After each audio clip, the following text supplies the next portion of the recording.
Hello and welcome. Silrace here with Escape from Tarkov. And this video is not a story. This is just me rambling about settings and how I play around with settings and options, menus and all of that stuff while I play video games, and especially while I play video games and make them into videos for all of you fine folks to enjoy.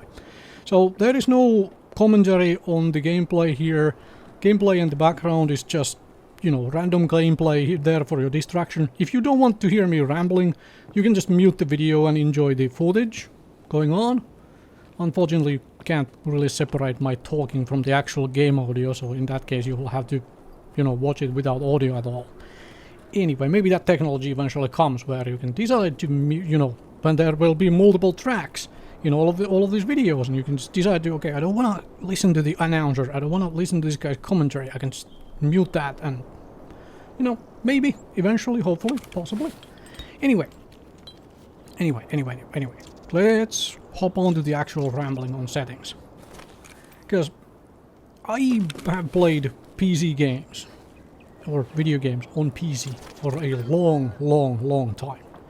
And when I boot up a video game, and start going through the settings and the options menu, because that's what I do when I play PC games.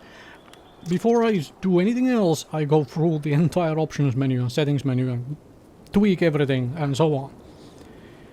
When I look at settings menus in games like Escape from Tarkov and every single game out there, it's not something I set up when I boot the game and then never touch again.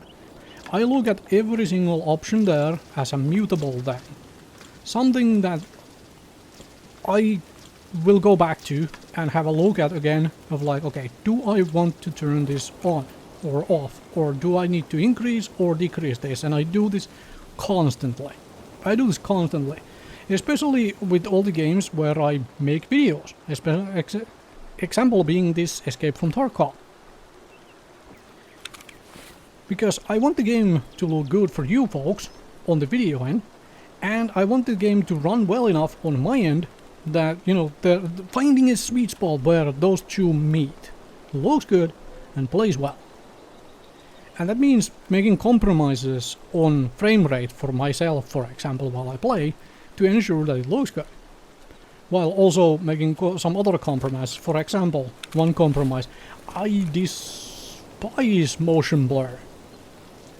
I turn motion blur off in every game where it is on. Like, I can't deal with the motion blur. Another one for me personally, depth of field. Depth of field is an option that I need turning off. I can't stand depth of field. I know it is, people find it immersive and cinematic and so on. It's not something I want in my video games, personally, when I look at and play video games. So those are two options, for example, where I always turn them off. Or find a way to turn them off if for some other reason the game developers have not put those in the actual options menu. And there might have been games over the years where I couldn't turn those off, and I did not play the games because I couldn't turn them off. The point being, which you probably inferred from my talking, is that I like to go and play with settings. And lately, what I have finally been doing is playing around with the post effects to try and get some more color in my Tarkov, for you folks to enjoy. Make the game more colorful for you. It will be harder for me to play, because the more color there is, more color splotches and so on, the harder it will be to differentiate players or scavs from the background, essentially. Generally speaking, that is. If you have uniform background color, it's easier to see movement. Movement is what our eyes tend to track. But if you have a whole bunch of different coloring, it might be a lot harder to see movement. So that's one of the things. Like, I want to make the game prettier for you fine folks out there to watch. And while I am probably taking a hit on, actual frame rate, and also taking a hit on being able to actually see and shoot the enemies. Well, I'm fine with that.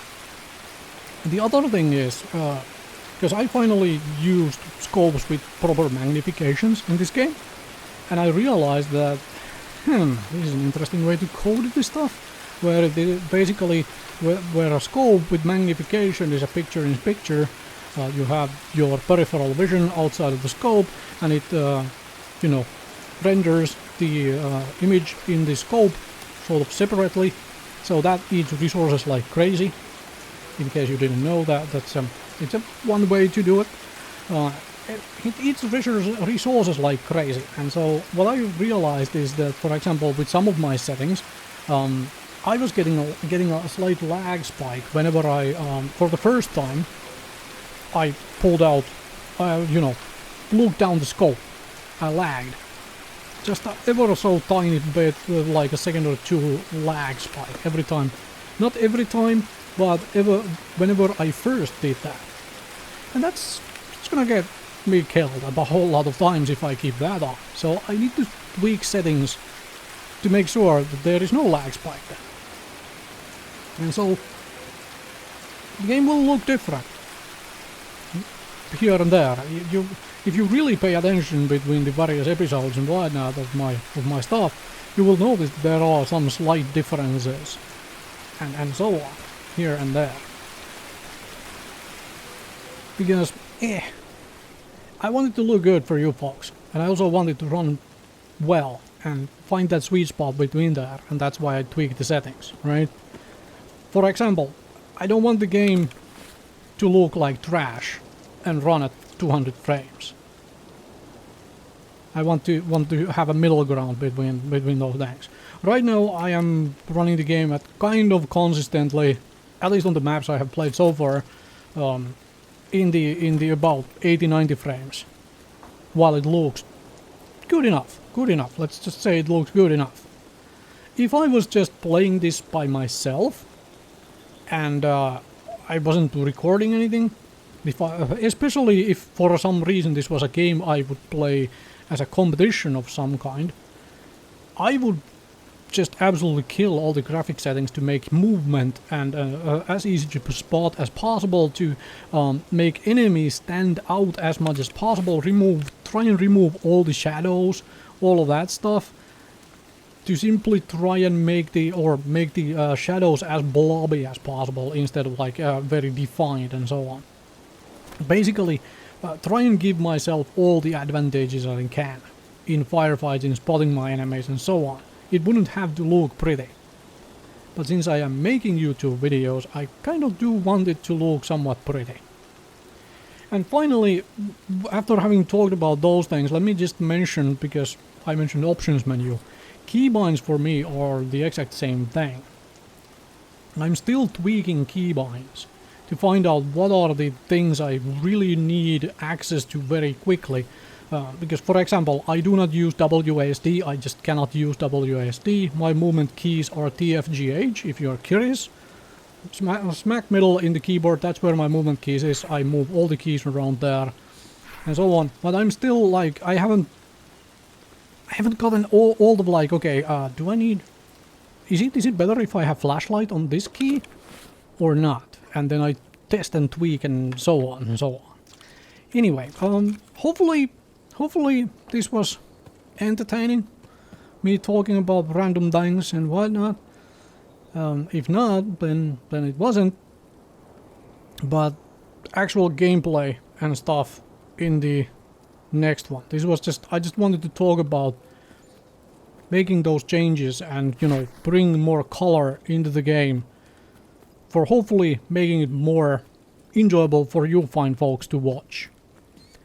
Thank you very much for watching, and do hit the subscribe button if you aren't already.